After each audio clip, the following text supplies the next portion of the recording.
Hello and welcome to episode 4 of the Opening Line podcast. I am your host once again, John Abbey. To the left of me is my co-host, brother, and founder of Sharpside Sports, James Abbey.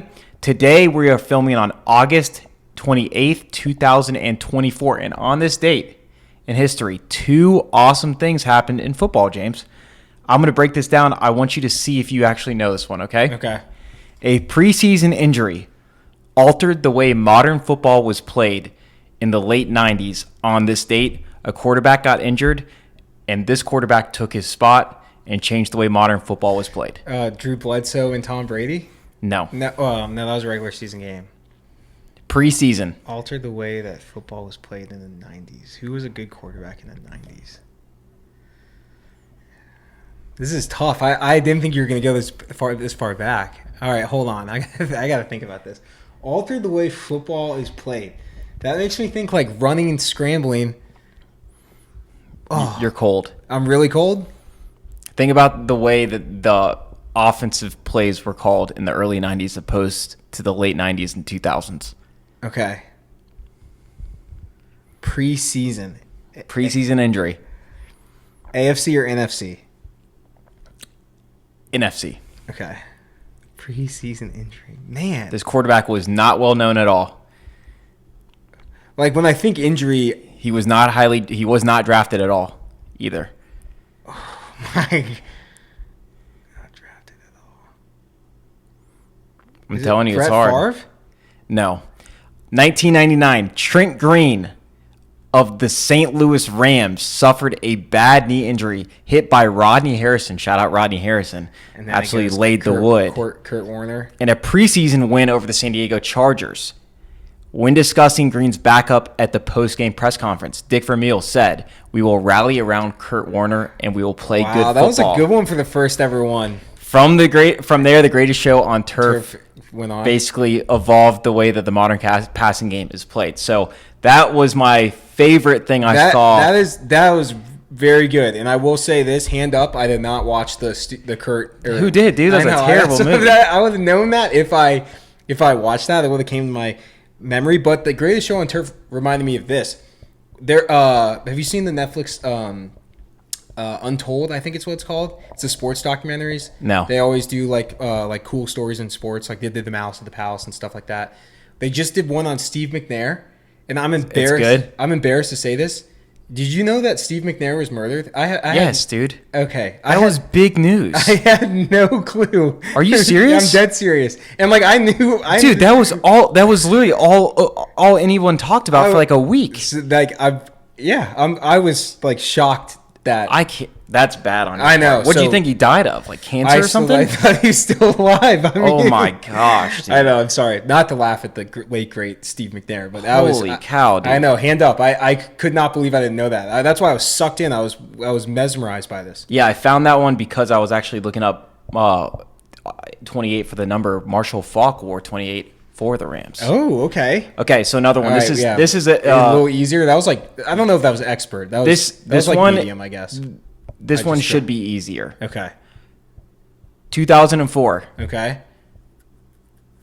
This team opened up after winning the national championship to try to repeat. Okay. Do you know who that team was, first off? They're co-national champions. It's fake. Is this the Ohio State Fiesta Bowl? No. Co-national In championship? 2003. And And then they followed up with a win in 2004. 2004.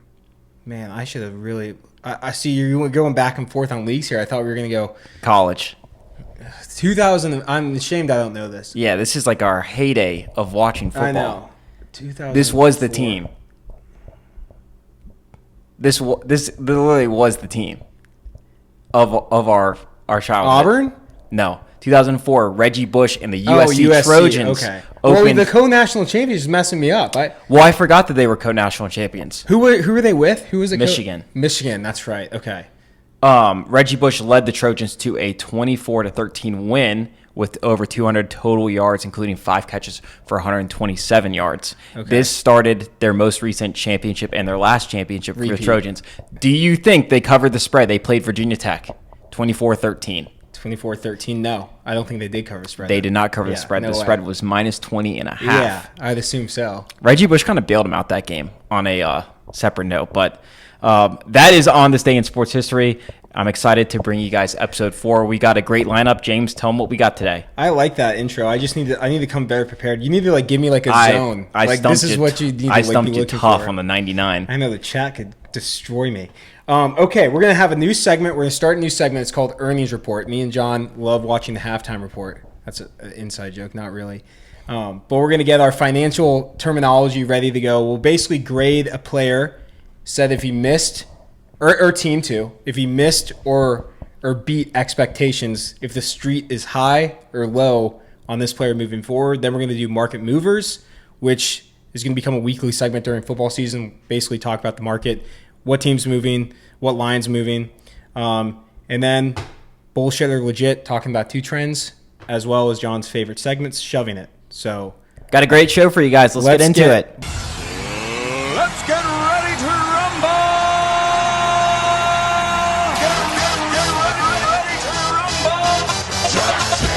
okay, I'll go first with the earnings report. Let's do it. Let's go first. Both who missed and then both who beat. Okay? Expectations? Yeah, expectations. All right, let's go for it. Earnings season's in full swing right now, and investors are keeping a close eye on the winners and losers who are reporting.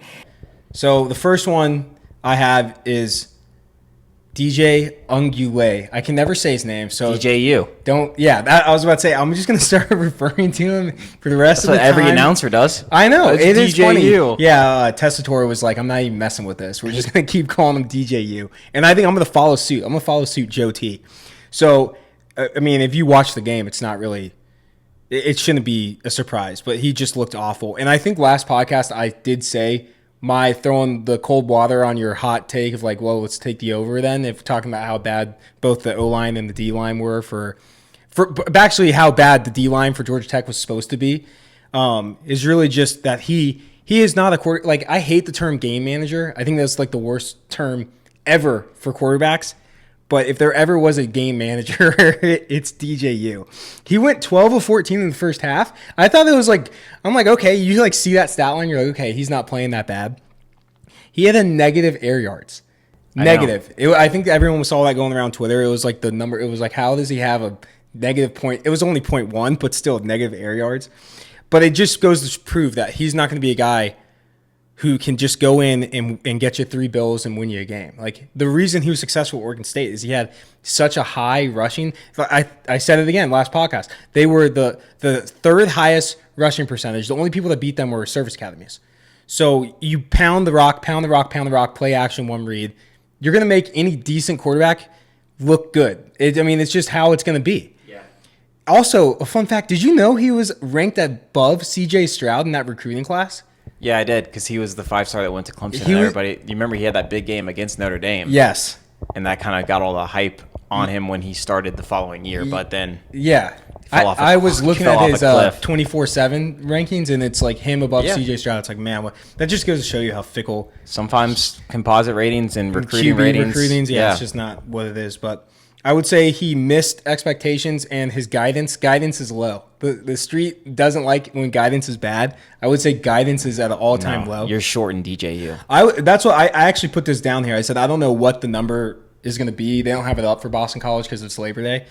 But, man, No, I saw it drop all the way down to 15. Well, no, I'm talking about his passing yardage. Oh. And touchdowns in general, too. I have no clue. I'll even go a step further on the DJU talk. If you take out the first drive that they had against Tech, which was scripted for an entire summer. Yeah, right. And Tech's probably nervous as all hell playing their first game. They're It's a the funky first game in open. Dublin. Yeah. I'm Take with out that first drive, dude, and they were and the game flow at the awful. at the drive before they scored the last touch, when they scored the last touchdown, that was another. It's everything in between that was awful. They had very little sustained drives, and they just looked bad. Which, man, the entire time that O-line did not look good, and everyone was predicting that O-line to be top in the ACC. If they cannot get that together, they only have a shot at making the playoffs. I know it, man. So all right, so you go. I'm gonna piggyback off of you. So the ad old saying is buy the rumor, sell the news.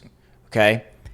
I like this financial. You buy a stock before the news break, then you sell during the news. Yeah. That's like what I've been taught from Econ 101. From well, not econ, just your traders that you're going to be just following. the dudes we listen to on CNBC.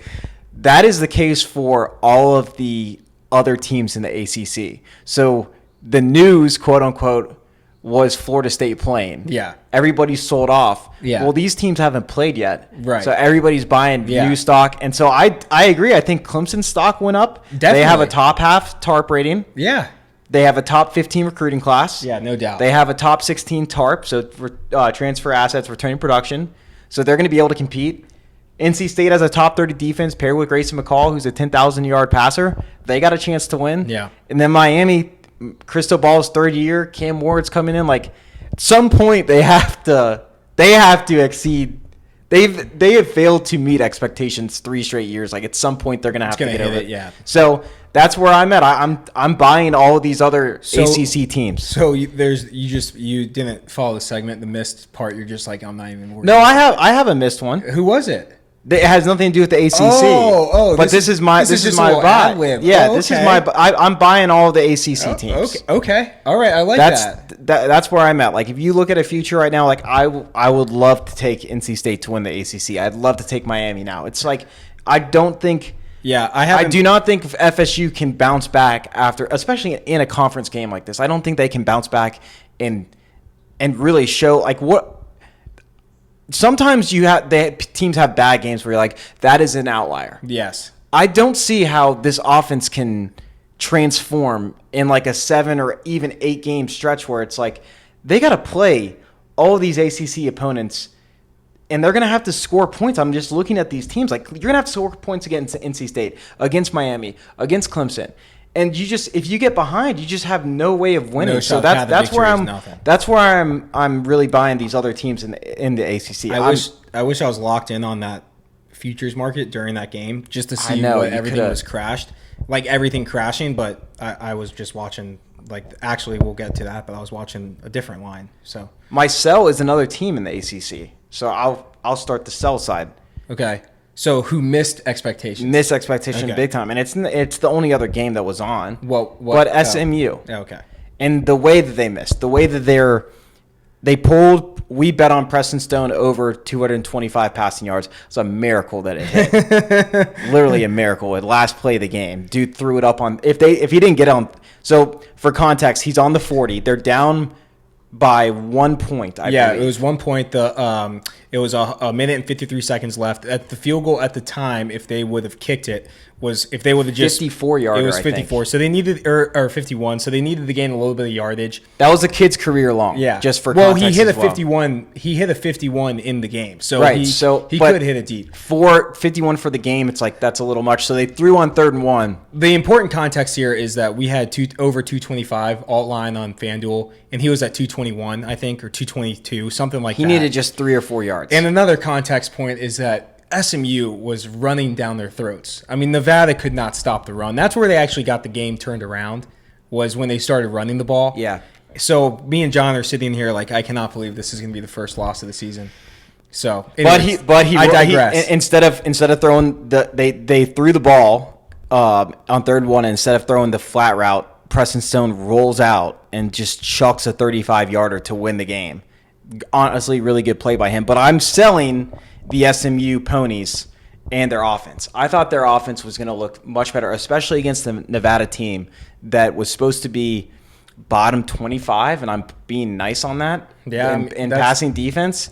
Well, the passing defense was the one bright spot, but I mean everything else, was just an abysmal defensive team. Yeah. And the fact that they almost lost, and the fact that they switched 2 quarterbacks, it just seems like there's a lot of uncertainty in the SMU offense, and the only way they're gonna win the ACC or even compete in the ACC is if they have a good offense. Yeah, I'm just very low on that team moving forward. I think when they're going to be playing these big boys in the ACC, they're going to be overmatched. And yeah, I think that they're not even going to come close to competing in the ACC this year. I'm glad we didn't talk about this because mine is actually like semi. I guess it's kind of in the right direction, but it's a completely different approach. So I'm doing the person who beat earnings, and this is strictly off guidance. If you ever watch a stock move, if they miss expectations but guidance is good, it like rips because everyone's like, oh, growth stock, we got to get in on this before it pops really, to the next level. And it's actually Preston Stone. It's kind of a weird one, and I'll tell you why. That was the worst first half of his career. He went 3 of 10 with a pick on his first throw, 43 yards, got benched. The SMU quarterback. SMU quarterback.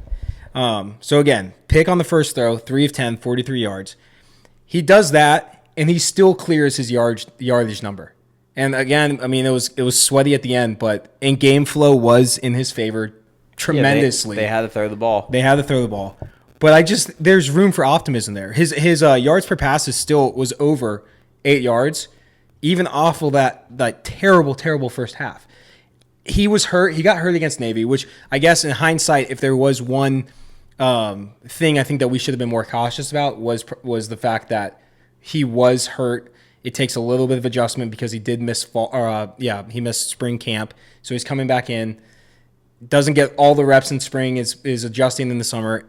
Hindsight, I would have been more cautious at the price that we got it, but he still hit it. So credit it to lucky variance and game flow being in our favor. But yeah, I just think if you look at, because of what you said, like the only way they're going to compete is if they're scoring, and I think they're going to be down a lot. That defense looked awful. I mean, Ricardo Lewis or whatever his name is, Lewis on Nevada, he was he's a terrible quarterback, and he almost cleared his passing yards in a game where game flow was completely against him. So I just think that right, like you said, like they are going to be down. They're going to have to score a lot of points, and the only way to do that is to get this thing up and going and having Preston Stone play good. So I would be optimistic, and I will be looking for Preston Stone props throughout the season, especially when they're going to be big dogs against these teams. So a product of them being so shitty is you're just going to bet they're over. Yeah, I think so. I think and yeah, I do. That's like the best angle I think to take attacking this team, just because I mean that defense they're getting pushed around by Nevada at some points. I know it, man. So all right, enough about week 0 talk. Let's talk about week 1. Okay. Let's talk about specifically the lines for week 1, some marquee matchups, and just where the lines are going. So jump into the market movers. I got a 10-pack for everyone today, and I'm going to break it down. 10-pack of games? Yeah, I'm going to be faster than I did last time. I got on a lot of tangents about line movement and stuff just because it was the first week. So holy cow, all right. I'm going to try to run through it. We're going to start with just market overreaction from week 0. Okay. So we pretty much talked about FSU and BC during the beat and miss segment. So I'll touch on it, but really the summer line was minus 21 FSU. During the Tech game, that thing was crashing. At halftime, it was 17. Now it's all the way down to 15.5 FSU. It's just a clear reaction. Like, this is cut and dry. Clear reaction from both books and groups alike. Everyone is downgrading FSU. I don't care who you are. Yeah, it's moved. And that's why it is where 6 it's at. points. I don't think we're going to see buyback. I haven't been told this by anyone, but this is just my gut reaction. I don't think we're going to see buyback on BC until it gets to 14. On FSU, excuse me, until it gets to 14. I think that's when you really start to see some groups come in and hit it and move it back up just to have that little bit of market resistance. But it was fascinating. I didn't have the ACC future market pulled up during the game. I was just at home, just hanging out, just watching, monitoring situations, if you will. And I had this line pulled up during the Tech FSU game, and it was fascinating to see in real time, just it moving constantly. Because just like offline, minus 17, offline, minus 16. And even then, I mean, sometimes it didn't go off. It would just literally drop a half point. And it was fun to watch.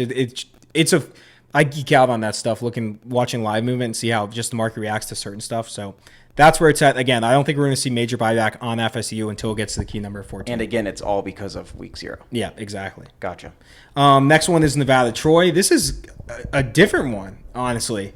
I think the market clearly wasn't saying that SMU is dog shit. They were saying Nevada is significantly better than what we had. And it just goes to the whole landscape of college football where you do not need a two season window to rebuild completely to change. I think the win total we covered it was 2.5, something like that, juiced to the under. And man, you change coaches, a little bit of motivation boost and just scheming, and look how much you can change a program. And for context, guys, because he didn't say the line, it's Nevada at Troy. Well, I was going to get to that. So it opened Nevada. The summer line was Nevada plus 15.5. Now it's down to 9.5. Nevada plus 9.5. So that's just, again, market reaction, upgrades from both books and groups alike, just changing power ratings. And then the last one from week 0. Last one from week 0. And it's really nothing to note on the side here, which kind of surprised me. I guess when you look at the box score, it makes sense. But it's New Mexico versus Arizona, and I'm just talking about the total here. The total moved 4 points. It was 54.5 summer line. Now it's 58.5. And I know 2 respected groups out there hit the over twice.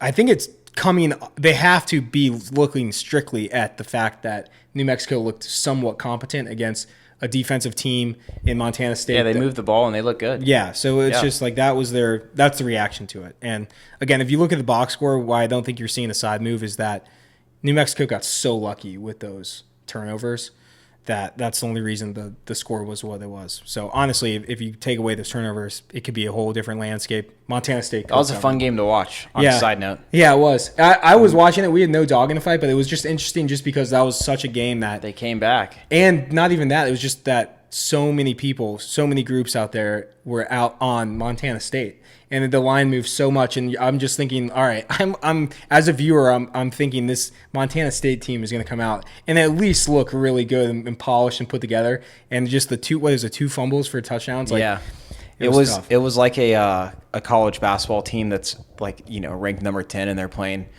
a bad conference opponent. Yeah, and they're going to win at some point. Yeah, but when are they going to come back? And sure enough, that's exactly what happened. You're like, when are they going to turn it back around? Yeah.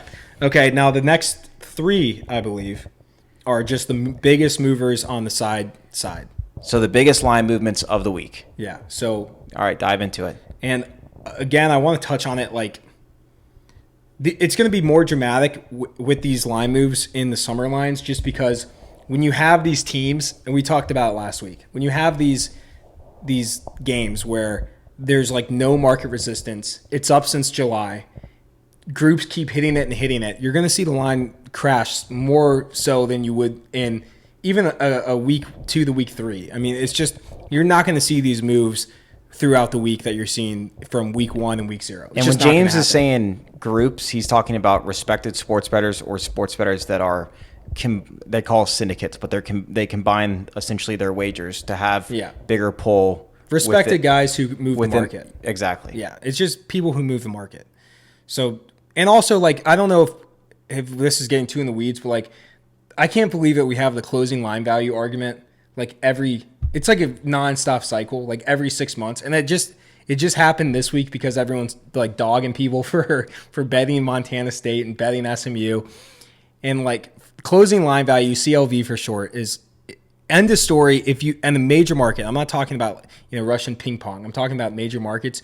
If you bet a game at 3. This is hypothetical in a vacuum. If you bet a game at 3 and it closes at 10, I don't care who you are.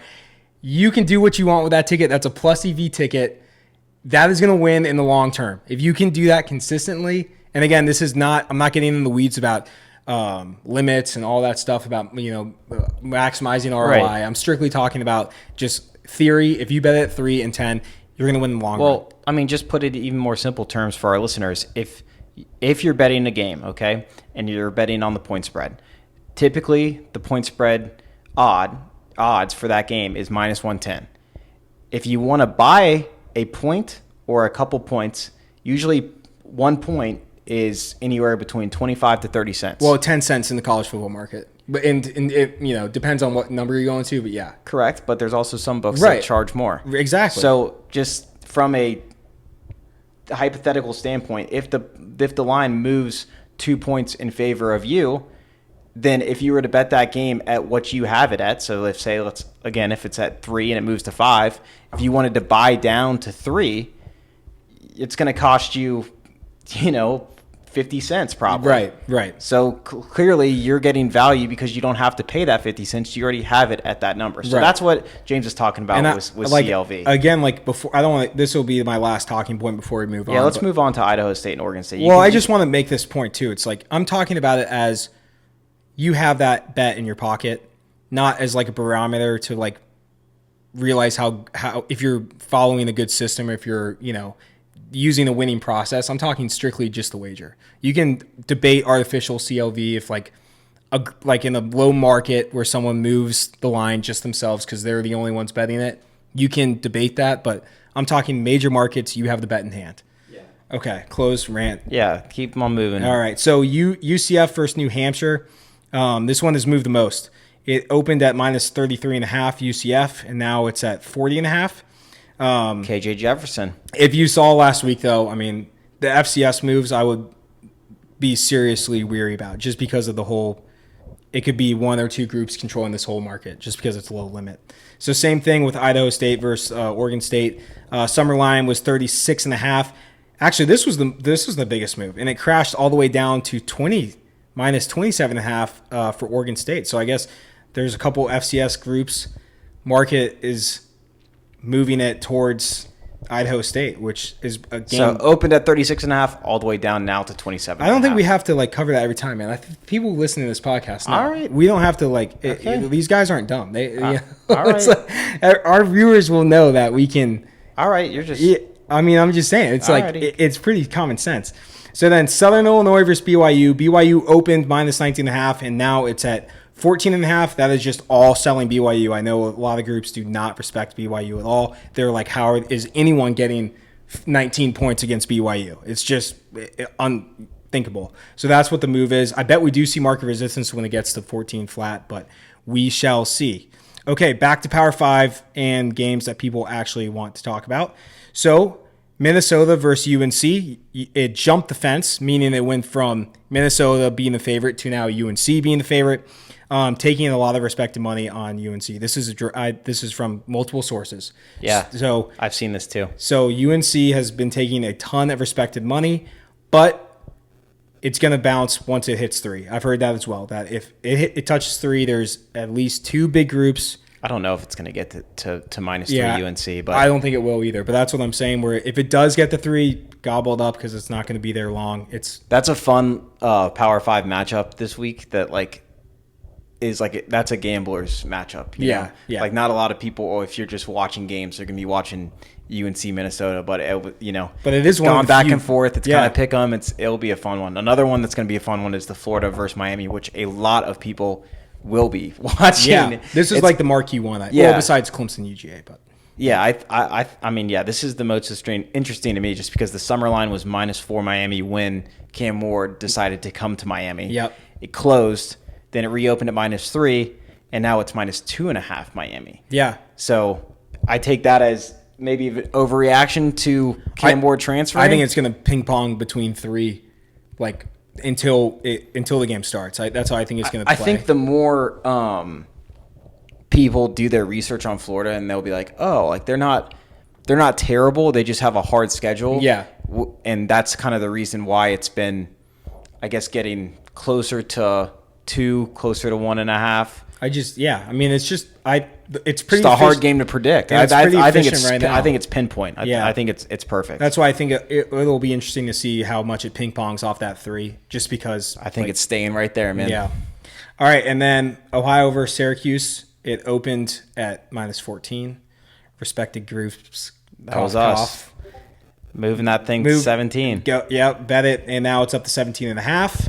I think it's going to come back down to 17 is what I've been told, but who knows? I don't think it gets past 17.5. I'll be shocked if it closes at 18.5 or 18.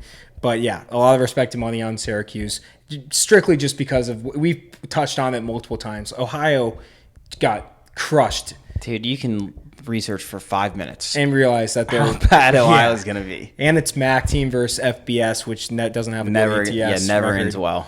And then the last one I saved for, because it's the most marquee matchup of the weekend. It's gotten the most bets.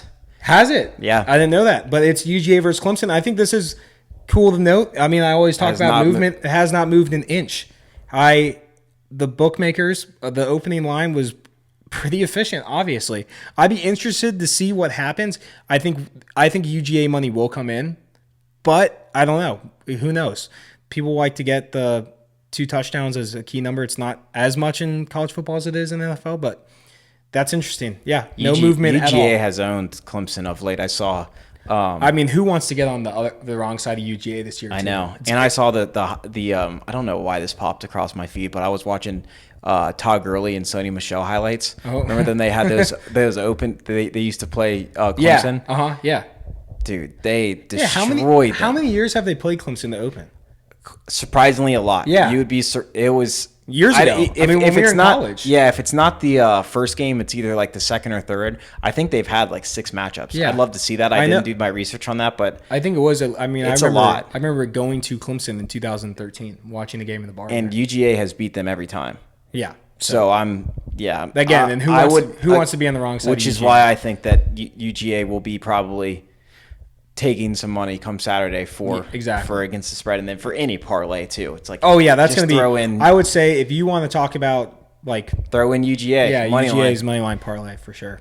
All right, That concludes it. Yeah, that is our CNBC. That is our CNBC earnings report and market movers. All right, enough nerd talk. Let's get into my 2 favorite segments of the week: bullshit or legit. Let's talk about some trends, and then of course shoving it where we go all in on a certain topic. First one, bullshit or legit. The trend of the week that I'm doing, I'm already stamping it as legit, is the non-conference overs when it's hot outside. Okay, this is one we've been looking at for a long time. I will say buyer beware because this clock situation, I watched the Georgia Tech FSU game. There's new clock rules, and it was taking them like 6 seconds to start the clock after it was spotted. You're more bearish on that than me. Like, I'm so nervous about that. I think that my For take on overs. it is that it's just such a small sample, and that the Georgia Tech and FSU game was played at a snail's pace. We'll see. But it's non-conference overs when it's hot outside. Here's the trend, okay? When the total is between 0 and 58, obviously, the temperature is above 85 degrees and there's less than 8 miles an hour of wind, overs are 194 to 133. So 194 and 133. My reasoning for why I think this is legit, a couple things. We hit on this last week about the intensity with Power 4 matchups against non-conference teams, usually Group of 5 or FCS teams, where it's just not going to be as intense as a conference matchup. Yeah. It's not. You don't have rivalries. Right. You're trying to get your footing for the new season. Yeah. You're trying to get ready. I wish we could take out like any like top 50 matchup. You know what I mean? Where it's like you have like a UGA Clemson. Right. Like So, I'm talking like yeah. a Texas State versus Texas Tech Or type like thing. Arkansas Pine Bluff versus Right. Arkansas. Like you're getting your footing in the season. The intensity is not going to be there on offense. Right. You're just not. It's just not going to be the same level of defensive play that you're going to get in a non-conference or in like a ranked matchup. So that's Right. number one. Number two, it's hot outside, and defenses tire much more easier than an offense does. Yes. It's just facts. Yeah.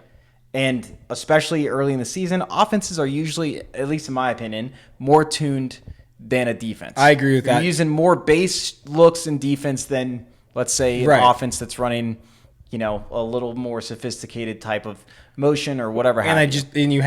It's easier to script yes, offense rather than defense. Right. Which I think that's a good point to point out. for sure. My pushback on this trend would be that like the weather stuff is just kind of added. I think it just kind of helps you like.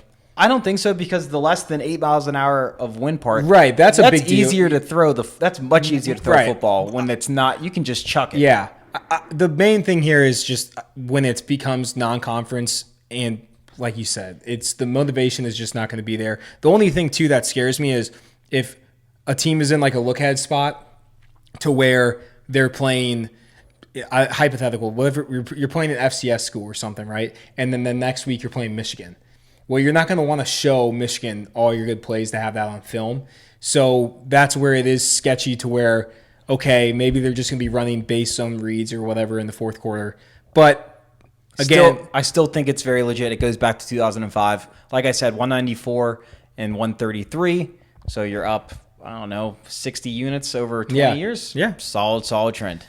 mine is I don't know if I'm going to stamp on either. It's kind of more of like a jury is still out situation. I do think that there's bones there and an edge to be had, but I think the market's reacting and like the sample is so small. But it's basically fade teams who played week 0 versus teams who are making their debut.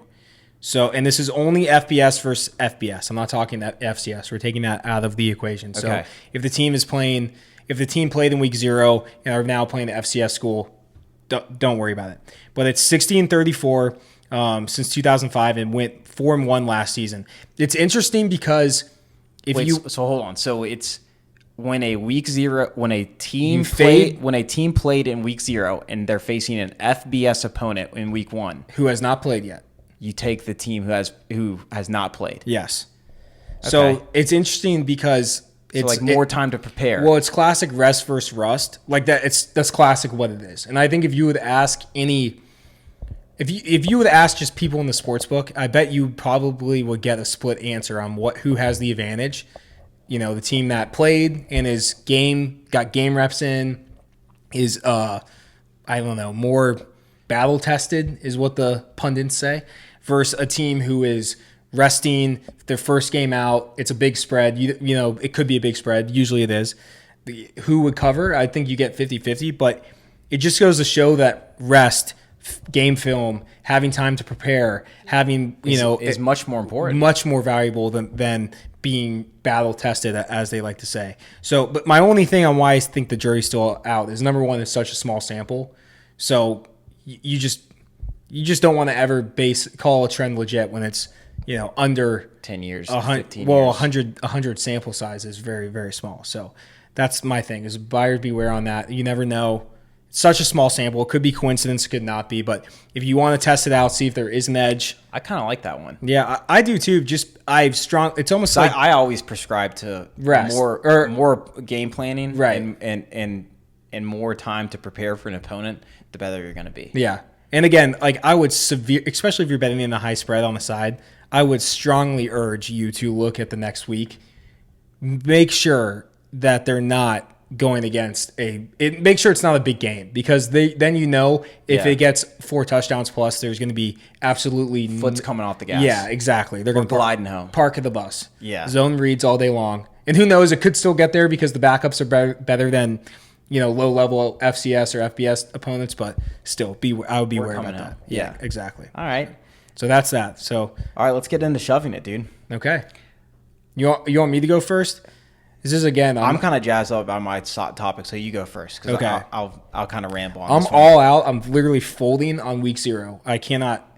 This might be a weird take. You hated week 0? Yeah, the way that they have it constructed, like the Dublin game, first off, what is that? Why are we doing Dublin? I don't understand that. Still to this day. It's like the NFL's, or it's the college football version of like going the to London Europe. games, but it makes no sense. And here's the problem with it.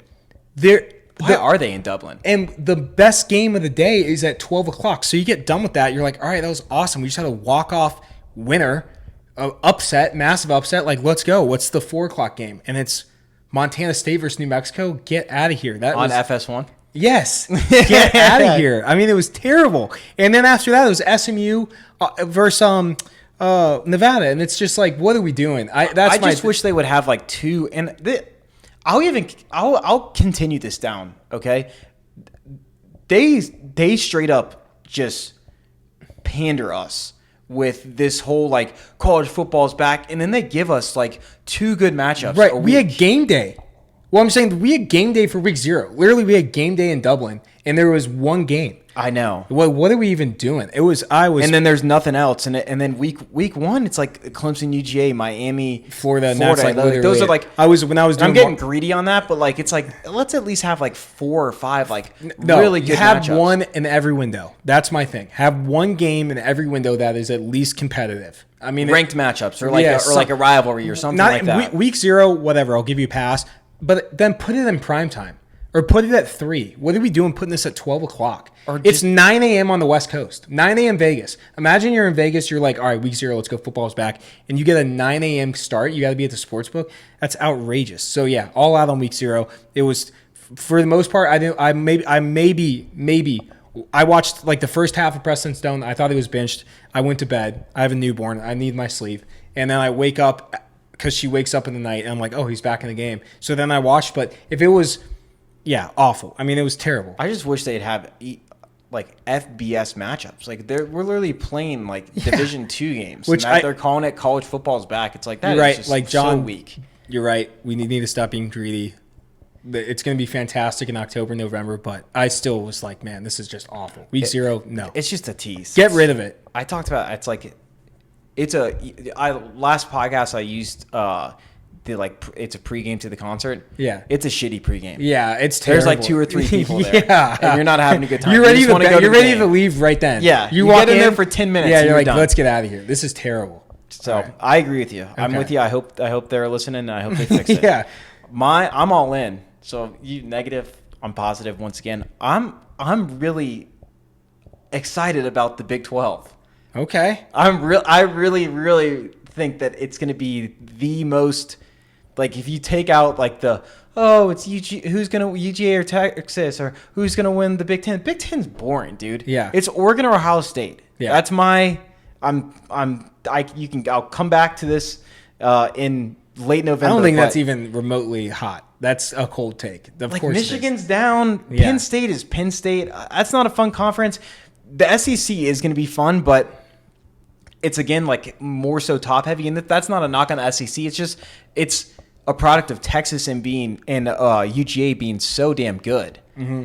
I mean, they're unbelievable. The rosters they have. Yeah. Alabama's 14-1 to win the national championship. I know. When was the last time you saw that price? It's crazy. I mean, Yeah. it's and they're good, but it's just like those 2 teams clearly are 2 steps ahead of them. Yeah. And that kind of goes for the rest of the SEC, Tennessee, LSU, Oklahoma. They're good, but the 14-1 at Alabama is right. It's like these teams are good, but they're It's not outrageous. that like Right. Ole Miss is good. Yeah. They're not UGA Texas level. Yeah. Big 12, dude, you can go down the list. I know. There are 6 teams that can win. I'm going to read off to you, okay? Utah's the favorite at 3-1. K-State's right behind them at 4-1. Then you get into the interesting teams. Oklahoma State, who's made a bowl game since 2005. They just make bowl games. That's what they do. Yeah. At plus 850. Your guy, the mullet. Gundy's a hell of a coach. Then UCF plus 850. So they OK State, UCF same odds, and then Kansas, Arizona 10-1 and 11-1. The reason why I'm in on this league. What about Colorado? Okay. Do you want to talk about that Gong show? I don't. I really hope that we don't get sucked in on that. I know. I don't think we will this year. The way that it's panned out. Like but let's have some fun on this. Yeah. The quarterback play is going to be like the it's great. Pac-12 Yeah. last year. Yeah, I You have agree. Cam Rising, who's 35 years old. No, I'm just kidding. He's 24 years old. Then you have K-State, who basically let Will Howard go for this A.V. Johnson kid who is supposed to be an absolute stud. Yeah. If you talk to people who are K-State fans, they're glad that Will Howard's gone, which is crazy to say for a guy who just went to the team that's favored to win the national championship. Right. Yeah. But they're like, we're good on him. We don't care about him. OK State has another. I'm not kidding you. This guy's in his 7th year as a quarterback. What's his Alan name? Bowman. Oh, yeah, Did you yeah. watch him last Yeah, year? yeah, I did. 3 for 3,500 yards. Very good. He made what's his name transfer? Who was the other kid that went to Spence. Yeah, or Spencer. something? Yeah. I can't even remember his name. That's how. He threw dead ducks. That's all I remember about him. UCF has KJ Jefferson, Yeah. Arkansas transfer. So again, like I just went through the top 4, all good quarterbacks, and then Kansas has Daniels, and then Arizona has Fitita. I cannot pronounce this. Fitita. Just say the first name. Isn't it starts with K? I don't want to mess it up. Let's apologies to my man. But He's our guy too. Yeah, they're gonna. I mean, he could be a potential Heisman finalist. Like we gotta get his name right. You have to do the Google like translate. Fafita is how you pronounce it. But I just think that it's as wide open as it gets. You can make a case for every single one. And that's why I think come October and November when football actually gets good and conference it's gonna be play fun starts, games. they're going to be unbelievable games. Yeah. Arizona has to go to Kansas State. That's going to be must-watch television. Yeah. Oklahoma State has to come to Arizona. That's going to be much-watch. And then Utah versus Kansas State. Yeah. If Arizona performs how we think they're going to perform, then Kansas too is just dangerous with that offense. I'm just very excited about that conference in general, especially during the conference games, because I think they're going to be bettable. I think they're going to be fun matchups, and I just think that it's going to be very interesting to see how that shakes out opposed to the Big Ten or the SEC. Yeah, definitely the most wide open conference. I think it not even close. I mean, So, as far as Power 4 goes. yeah. That's what we got for you guys. That was our week 1 show. I hope you guys enjoyed it. If you're watching on YouTube, what do they do, James? You gotta follow and smash the like button. And if you guys are listening on Apple and Google, Why'd you take a second? we're on Google Play now. I didn't even know that was a platform. Apple Podcasts, Google Play, Dude, or Spotify. If you use Google Play, what are you doing? I don't know. I didn't even know I got the know that was a notification thing. that we qualified for. Oh my now, gosh, so. that's like you have to be like 40 plus to use that. If you guys are listening on Spotify, please download and review our show. We hope you liked it, and we will see you guys back for week 2. Good luck.